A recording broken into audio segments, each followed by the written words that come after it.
Hi, today I want to talk about something that's uncomfortable but necessary.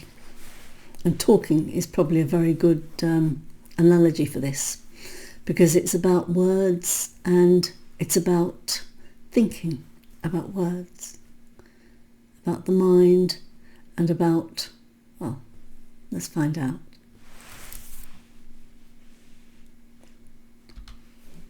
You've heard the phrase, words are cheap. But here's the part most people avoid. Ideas are cheap too. Your beautiful insights, your breakthroughs, your aha moments, they mean absolutely nothing without action. Nothing changes unless thought and substance move together.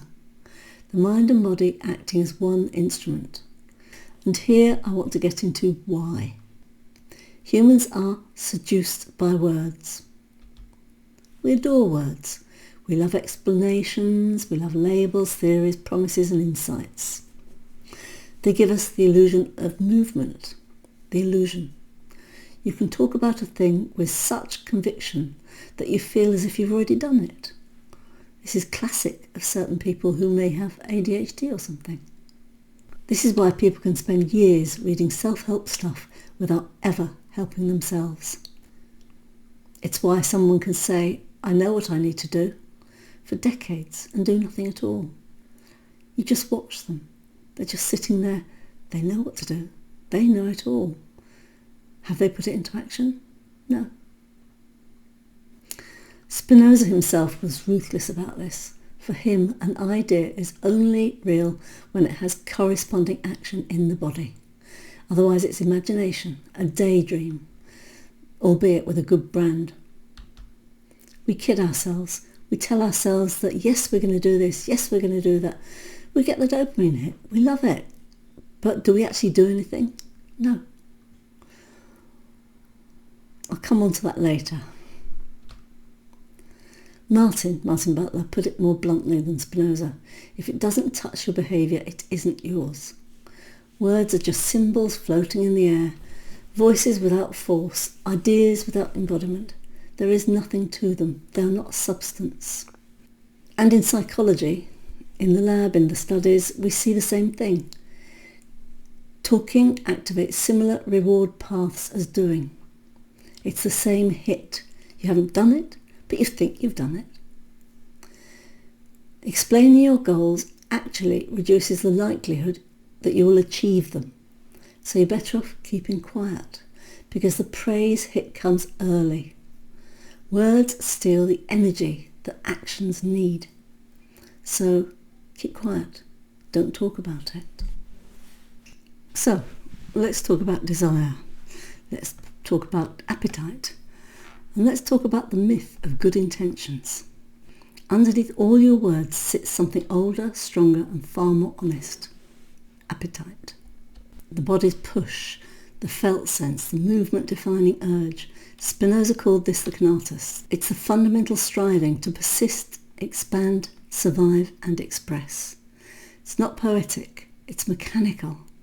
Everything alive does it. Everything alive has a conatus. Even a rock has a conatus. Its conatus is the inertia. What is ours? Well, we know what it isn't. Let's carry on. And let's talk about desire. Desire is appetite mixed with imagination. It's appetite wearing a costume, if you like. You desire the things you pictured: success, approval, peace, revenge, transformation. But unless the body participates, desire collapses into fantasy. The modern trap is confusing desire with action. I want to change. I want to heal. I want to be disciplined. Or even, I want to stop reacting emotionally. These are not actions, they're longings, they're yearnings, they're wantings, they're nothing. And every longing without embodiment becomes frustration, resentment, or self-loathing. This is why people who are full of ideas are rarely full of results. Their appetite is real, but it never translates into movement. They're constantly going to do things in their mind, in their imagination, but they're not physically acting towards doing those things. They'll tell everybody that, oh, I'm going to do this, I'm going to do that, but they don't do anything. If you want to see an actor, somebody who actually does things, it's the person who's quiet, who doesn't tell everybody what they're going to do. So now let's talk about why action is the only truth. Action is the only thing the universe responds to, not intentions, not affirmations, not clarity journaling at 6 a.m, not philosophical insights written neatly in a notebook. Action is the collision between thought and substance. Idea plus movement. This is the part most people avoid because action exposes truth. If you really wanted it, you would move. If you didn't move, you didn't want it. Well, didn't want it enough. Not enough to prioritise it over comfort or fear. Both comfort and fear lead to inaction. Why bother? If we are frightened of change, we won't act. We just sit there telling everybody what we're going to do. But those with the courage to act achieve. They do things. If you tell me your values, I'll nod. If you show me your behaviour, I'll believe you. Behaviour never lies. You can use elegant philosophical language, but your life is a behavioural printout of what you truly believe. Let's go to Spinoza again. He said, we do not desire things because we judge them good.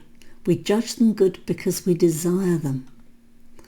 Everything you want, that Bentley down the road or the chocolate cake in front of you, is good, but not because it is inherently good. It is good purely because we have the desire for it. But do we have the action to back that up? Well, your actions reveal your desire, and your desire reveals your nature. And here's the rub, if you like. You can't change your nature through talking. You can't even change it through training.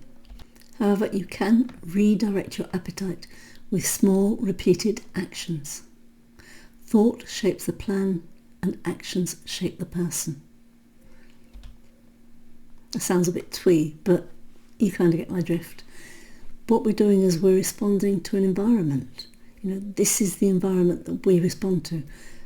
If we stay in fear all our lives, what will happen is that we will never act. We will just stay in fear. We'll stay in comfort. And we'll just say, I could have. How many people have you heard saying, I could have? Well, they couldn't, because they didn't. And if they could, they would.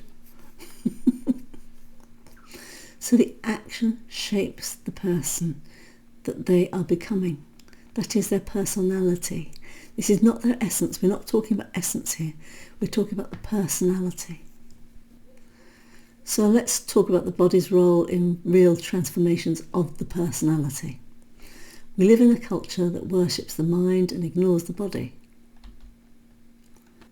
And I'm not talking about keeping fit and things like that. What I'm talking about is actually connecting the mind with the body together as one unit. So you don't have mind and body.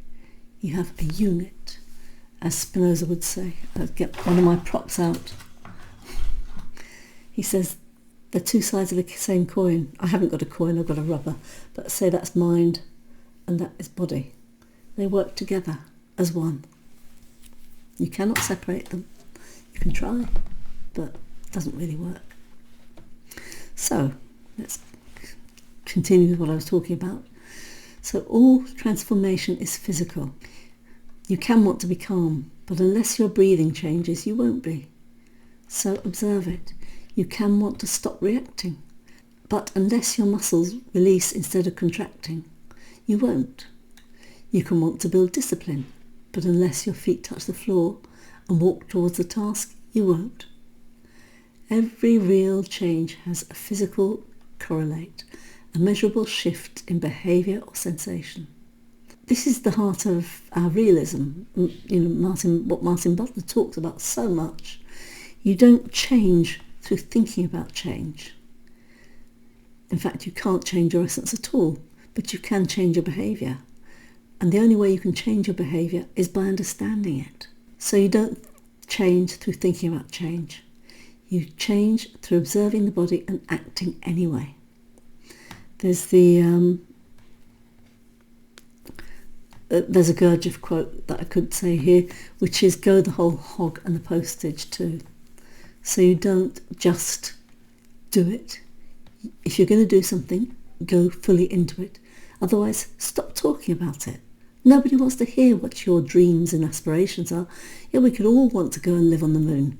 So what? Unless you do something about it, then it's going to amount to nothing at all. The mind fantasizes. The body does. And because appetite lives in the body is where you meet the truth of what you value. As always, I want to talk a bit about the practice. We're talking about turning words into movement here. So let me start with the practical piece. If you want your ideas to matter, do the smallest possible action that proves you mean it. Not planning, not analysing, not journaling, not talking about it. Not talking about doing it. Movement.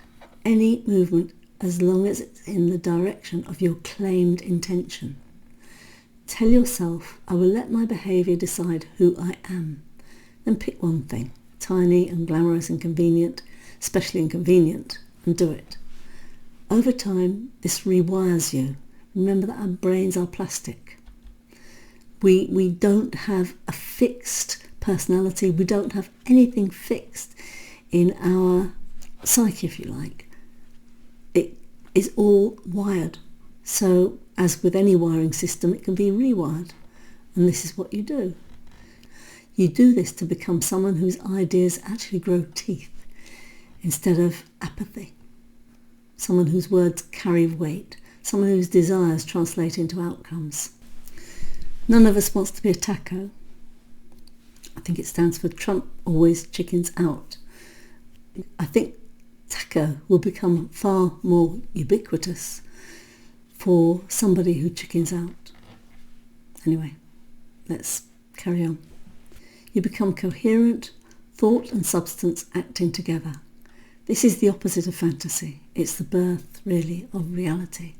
You're doing what you mean. You're doing what you tell people you do. Or even better, you don't tell them, you just do it. So here's your reminder. Words are cheap. Ideas are cheap.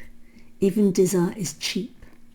Only action has value. Only action transforms. Only action reveals what you truly are. Everything else is noise.